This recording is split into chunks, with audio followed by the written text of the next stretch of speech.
खूप स्वागत.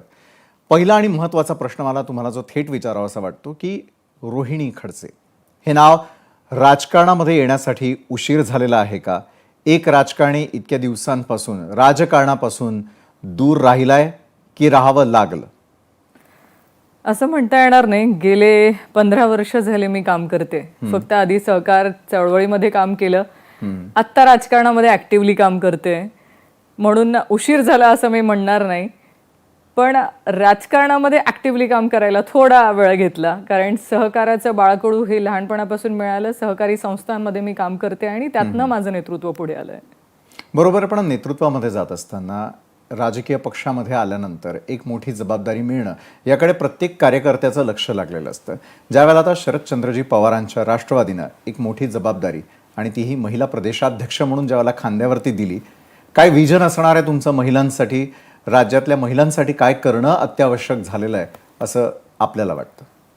खरं बघितलं तर आदरणीय शरदचंद्रजी पवार साहेबांनी कायमच महिला नेतृत्वांना आणि महिलांच्या बाबतीमध्ये आत्तापर्यंतचे त्यांचे अनेक निर्णय त्यांनी घेतलेत, ज्यामध्ये महिलांना काम करण्याची संधी मिळाली. म्हणजे महिला आरक्षणाचा मुद्दा असेल किंवा वडिलांच्या संपत्तीमध्ये समान वाटा असेल, आम्हाला आर्मीमध्ये काम करण्यासाठी महिला आरक्षण असेल, अशा अनेक ठिकाणी महिलांना फक्त मतांपुरता वापर न करता तर त्यांच्यासाठी हक्काचं व्यासपीठ मिळवण्यासाठी, म्हणजे राजकारणामध्ये आज आम्ही स्थानिक स्वराज्य संस्थांमध्ये निवडणुका लढवू शकतोय, तर हे आम्हाला दिले आदरणीय पवार साहेबांची देण आहे.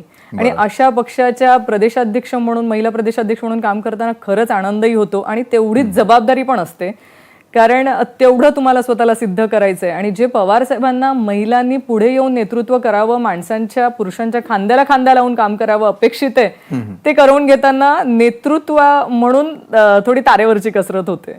नाही, पण मग महिला आयोगाकडे तुमचा रोख सातत्यानं का असतो? म्हणजे एका बाजूला महिलांच्या असलेल्या ज्या समस्या असतात त्या संदर्भामध्ये महिला आयोगाला तक्रारी करणं हे सर्वसामान्यांना, महिलांना आत्तापर्यंत माहिती होतं, मात्र खरोखर न्याय मिळाला का त्यांना आत्तापर्यंत? काय वाटतं तुम्हाला की जे नेतृत्व सध्या ज्यांच्याकडून केलं जात आहे, मग त्या रुपालीताई चाकणकर असतील की यापूर्वी असलेल्या ज्या महिला आयोगाच्या अध्यक्षा होत्या, त्यांनी आपल्या कामाप्रती तितका प्रामाणिकपणा दाखवला का असं तुम्हाला वाटतं का? कारण महिला अत्याचाराच्या घटना घडत असताना तुम्ही थेट अनेक वेळेला टीका केलेली आहे.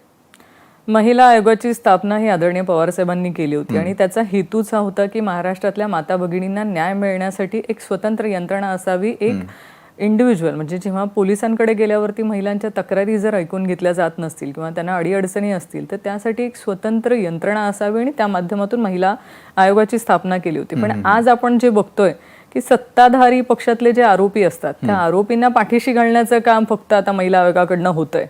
हे मी फक्त आरोप करत नाहीये, तर आम्ही कागदपत्रांच्या सहित हे दाखवलंय की अशा अनेक घटना आहेत की त्या घटनांमध्ये महिला आयोगाच्या अध्यक्षांनी आरोपींना पाठीशी घातलंय. असं करत असताना तुम्ही महाराष्ट्रातल्या महिलांना न्याय कसा देऊ शकणार? आणि दुर्दैव म्हणावं लागेल महाराष्ट्राचं की ज्या काय महिला अत्याचाराच्या घटना बाहेर येत आहेत, त्यातल्या जास्तीत जास्त या सत्ताधारी पक्षाच्या कार्यकर्त्यांच्या किंवा पदाधिकाऱ्यांच्याच बाहेर आल्या आहेत.